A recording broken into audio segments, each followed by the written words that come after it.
siang, saya dengan Bidan Gala. Sebelumnya ada yang bisa saya bantu, Bu? Iya, saya datang ke sini. Saya memutuskan untuk memakai KB karena saya merasa sudah tiga anak sudah cukup, Ses. Ini memakai KB yang permanen, Ses. Oh, iya, Bu. Baik, Ibu, sebelumnya izin bertanya untuk nama Ibu sendiri. Nama saya Gracia, Ses. Baik, Ibu, umur Ibu 45 tahun. 45 tahun ya, Bu.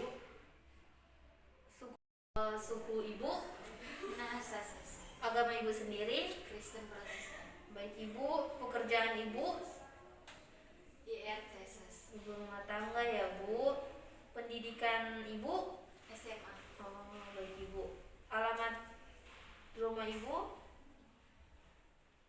Tondei 2, Bu. Lantai 2 ya, Bu. Seperti yang tadi Ibu bilang, Ibu mempunyai 3 anak. Jarak umur anaknya berapa ya, Bu, kalau boleh tahu? Jarak umurnya yang pertama, Ses, ada anak yang pertama ada 2 tahun. Lalu anak yang kedua ada satu tahun setengah, Ses. Oh, baik, Ibu.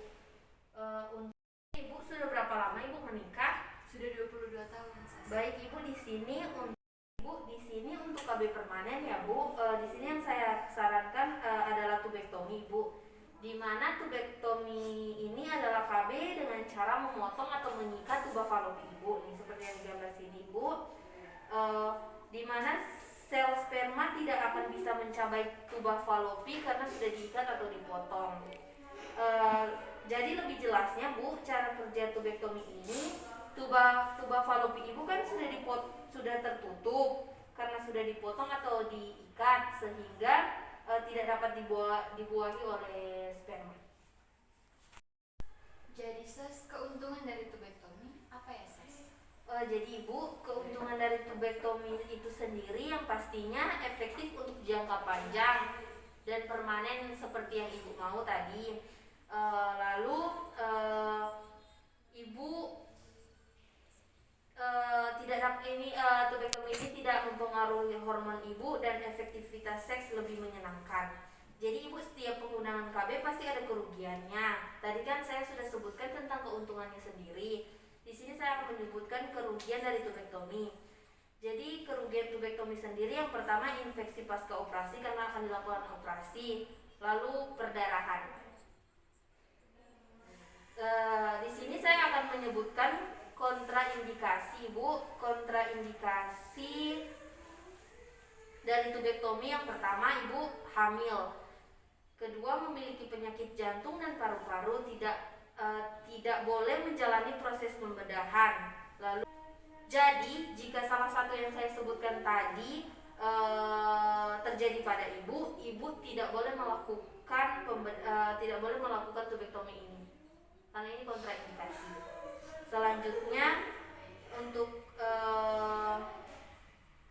indikasi dari tubektomi yang pertama, indikasi medis umum, yaitu ada gangguan fisik atau psikis yang dapat menjadi lebih berat jika seorang wanita atau ibu hamil lagi. Lalu ada indikasi medis, yaitu di mana ibu telah melakukan operasi sesar berulang-ulang. Lalu ada indikasi yang berdasarkan sosial ekonomi, yaitu indikasi yang berdasarkan beban sosial ekonomi yang sekarang ini terasa bertambah lama bertambah berat. Nah, sudah. Kapan ya waktu yang tepat untuk pelaksanaan tubektomi? Jadi Ibu, pelaksanaan tubektomi ini dapat dilakukan yang pertama setiap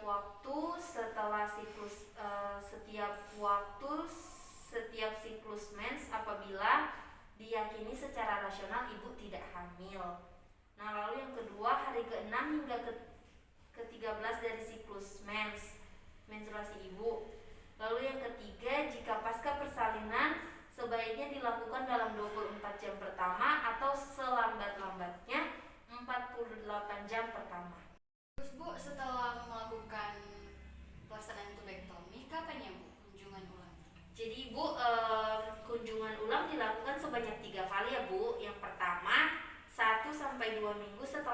operasi. Lalu kunjungan ulang kedua sebulan setelah operasi, dan kunjungan ulang bulan ketiga setelah operasi. Jadi ada 3 kali kunjungan ya Bu. Oh iya.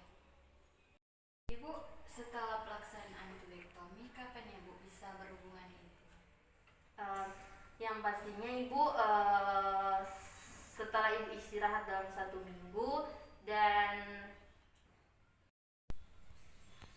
Jadi Bu, setelah selesai pemasangan tubektomi, kapan ya Bu bisa berhubungan kembali?